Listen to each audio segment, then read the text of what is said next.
to the course Microelectromechanical System, and let's move on our discussion with microaccelerometer, damped forced vibration.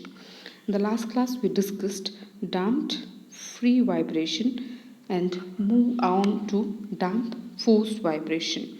The system can be represented by a simple damped spring mass system with an external force F. Right, the X represents displacement. C, let us consider C, the damping coefficient of the damper, and K, the spring coefficient. Let us consider the force applied, that is the external force, to be periodic, represented by F naught sine omega t. The free body diagram of the spring mass system can be represented as, when the motion is a downward force, you would have inertia, the upward force, damping force, inertia force, which is mx double dot, damper force, damping coefficient into velocity, and spring force, a function of displacement, so k into x, and the applied force is F naught sine omega t. Right? By D'Alembert's principle, we have sum of all forces acting on a body is equal to 0, and while considering the forces, the upward force is considered positive and downward force is considered negative. Here, if you look at the free body diagram, the inertia force, spring force, damping force are all positive and applied force is negative. So, you would have, according to your D'Alembert's principle, mx double dot plus cx dot plus kx minus f naught sine omega t is equal to 0. Or you can write mx double dot plus cx dot plus kx is equal to f naught sine omega t. Let me represent this equation by equation 1. Equation 1 is a second order non-homogeneous differential equation. It is a second order non-homogeneous differential equation, and the solution for second order differential equation, non-homogeneous second differential equation, is given by x is equal to a complementary function and a particular function.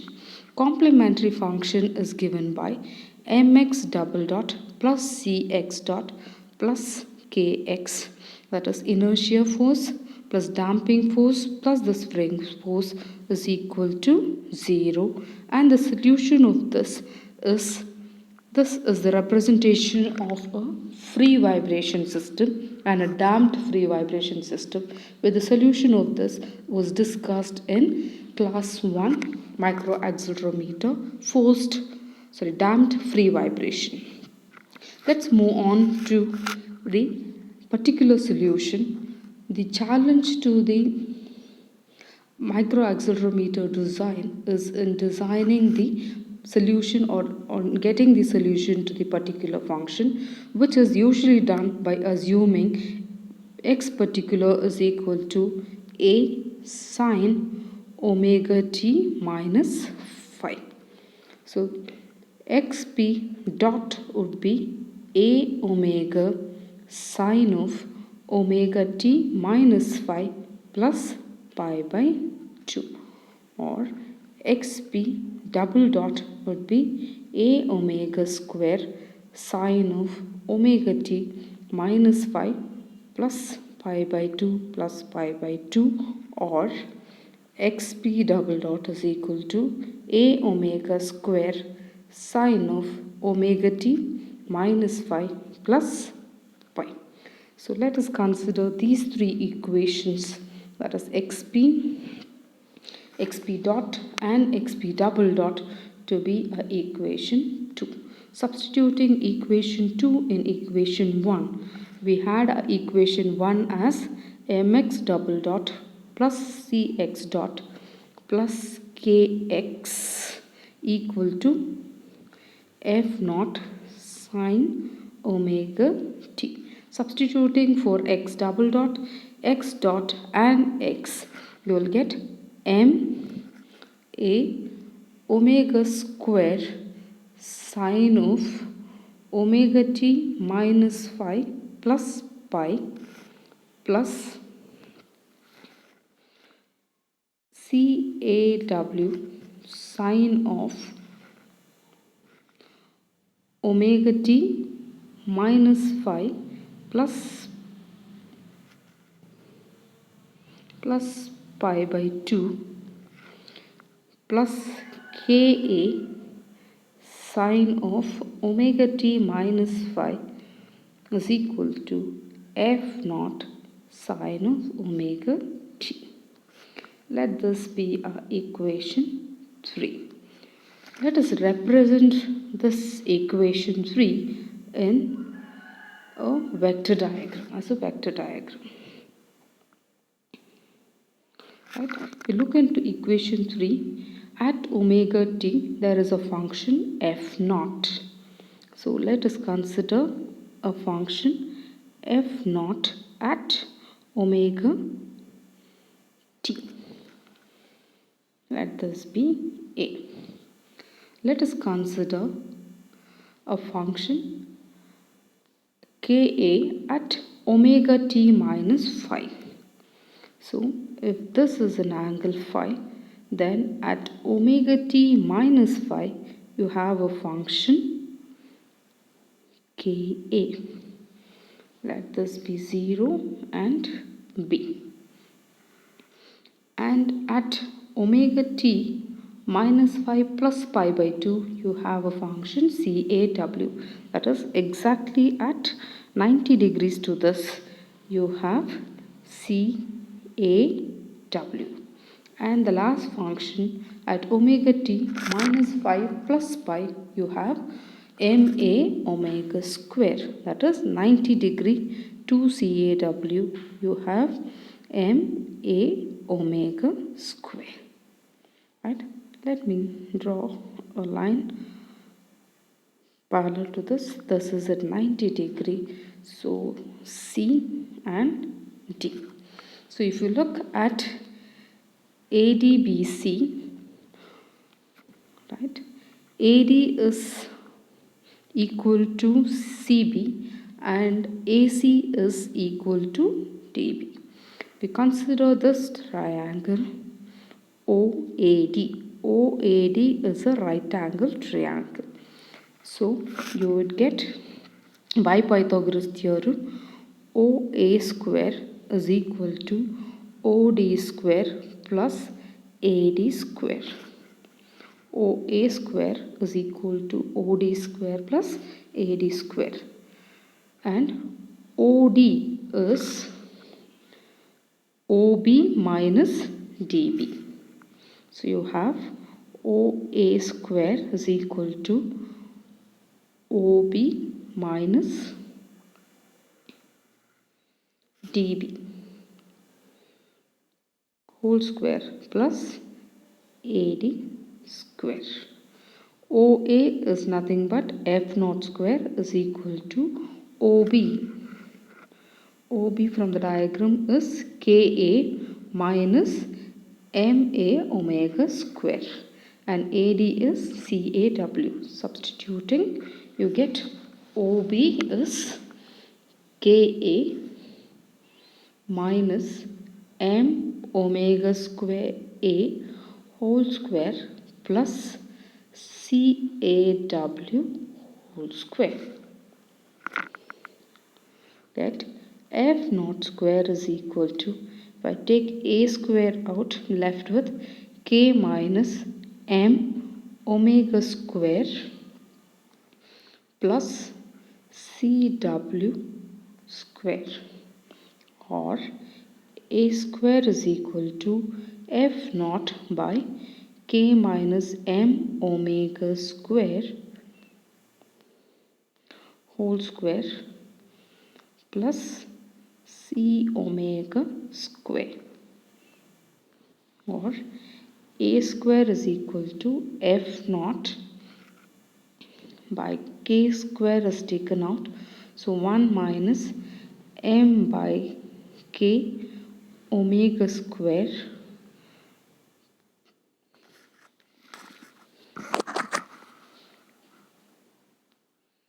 plus c omega by k whole square.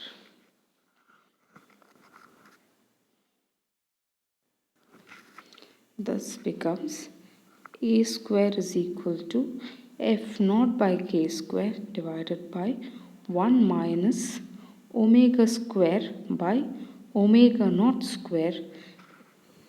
As we know, m by k, that is k by m is omega naught square, natural frequency. So m by k becomes 1 over omega naught square whole square plus c omega by k whole square. Let this be a equation 4.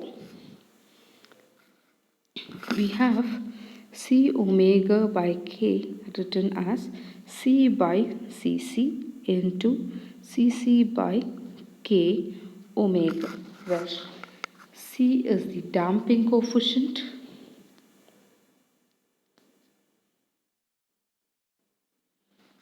and cc is critical damping.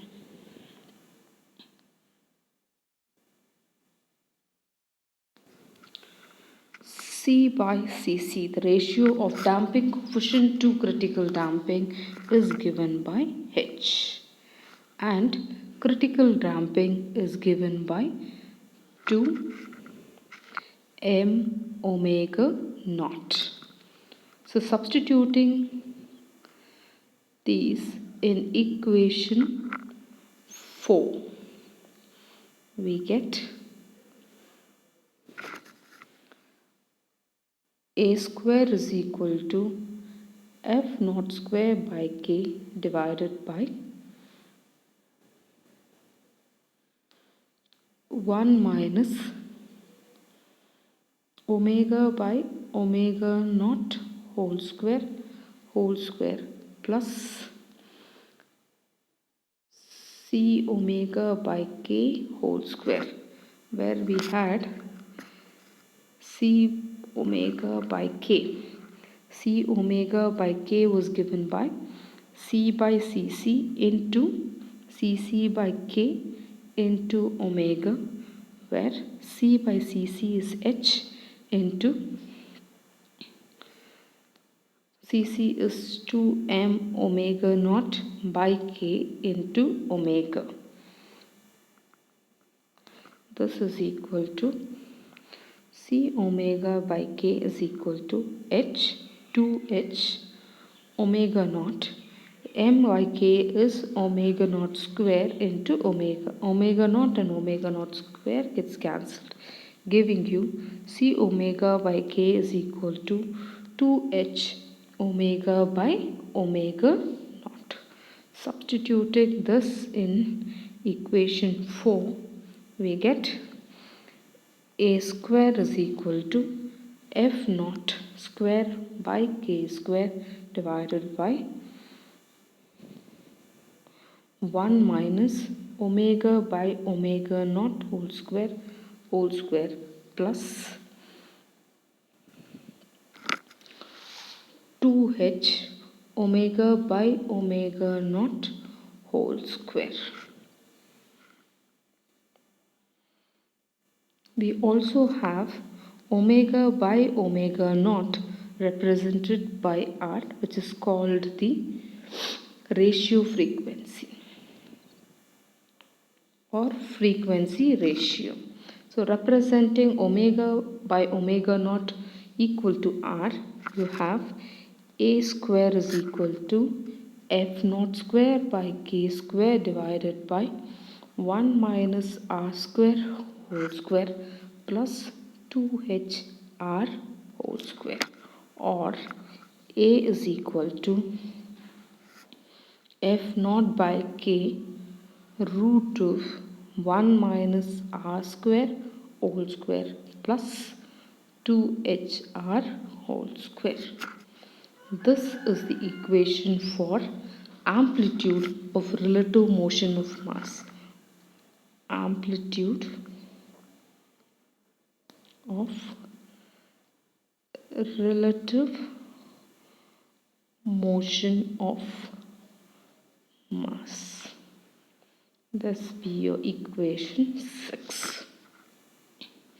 We also have from the diagram tan phi is given by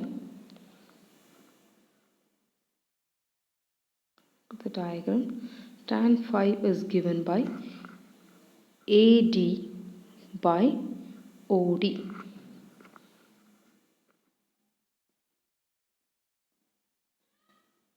Phi is given by AD by OD,